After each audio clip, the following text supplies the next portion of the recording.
The easiest breakfast is also my favorite breakfast. Decadent French toast has a custardy inside that you're not going to be able to get enough of, and it's super simple to make. Let's get started.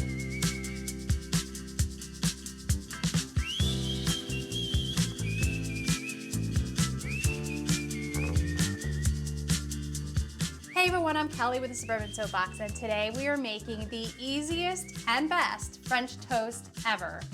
This French toast is super simple to make with just a few ingredients that you already have in the kitchen and a couple tips to make it the best ever. Here's what you will need. A loaf of hearty bread. So I have a challah bread here, which is a really eggy, buttery based bread. It's super decadent and rich. A brioche works well too, or if you just have like a hearty farmhouse bread. I like to get a loaf at the grocery store that I can cut myself so I can cut it into thicker slices. But you can use whatever you have on hand. I have a bit of half and half, some cinnamon, vanilla, butter, eggs, maple syrup, that's my secret, and some salt. So to get started, we're just going to add everything but the butter to this dish. And this is basically a really standard custard mixture that you're making.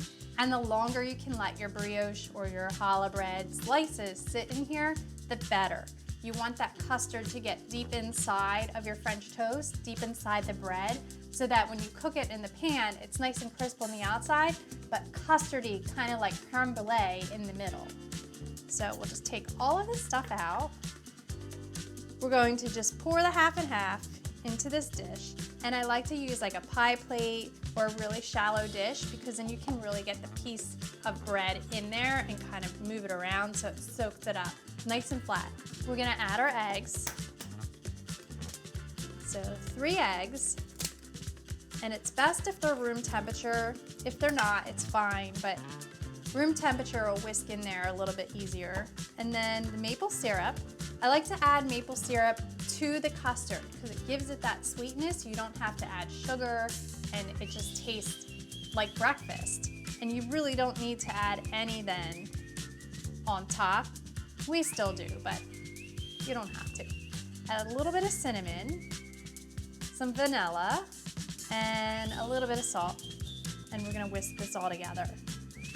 You want to make sure that your egg is very well incorporated into the custard so you don't have like big pieces of egg white stuck to your French toast. All right, I'm going to set this aside just briefly. Pile up some of our dishes. And now we're going to slice the bread. So I like to kind of ditch the end because you want to be able to have like an exposed side for your French toast. You don't want the end. And I like to cut it about an inch, half an inch to an inch thick. It's a nice little piece for a child. I like it from the middle.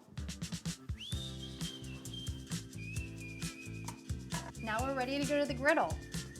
To soak your French toast slices, you want to take the bread and plop it down in the center of your dish. And just let it sit there for maybe 10 to 15, maybe 20 seconds, and then give it a flip. And then let it sit there again. Heat your skillet for the first slice. This is a good time to heat your skillet, add the butter, and let it get melted. That's approximately the amount of time that it's going to take for your slice of bread to soak up the right amount of custard.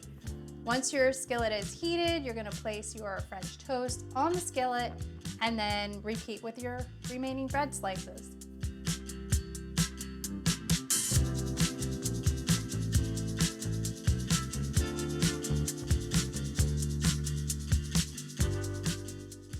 French toast is ready. So I just put it on a platter. We just garnish it with some berries. And again, you can serve this with maple syrup or jam or nothing. I'm just gonna sprinkle with some powdered sugar. This is a great brunch recipe. Even if you have guests, you can make several slices of these and put them on a baking sheet and then pop it in the oven on warm and everything will stay warm. It's not like pancakes where you have to kind of like eat them right away. French toast is a great option for guests. So we'll just sprinkle some powdered sugar on. And that's it. French toast is ready. I'm gonna take a bite from the front, right here.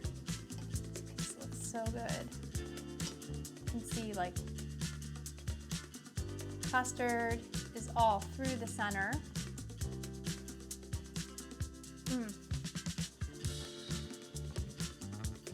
It's so buttery and just a hint of sweetness. It's like so positively perfect.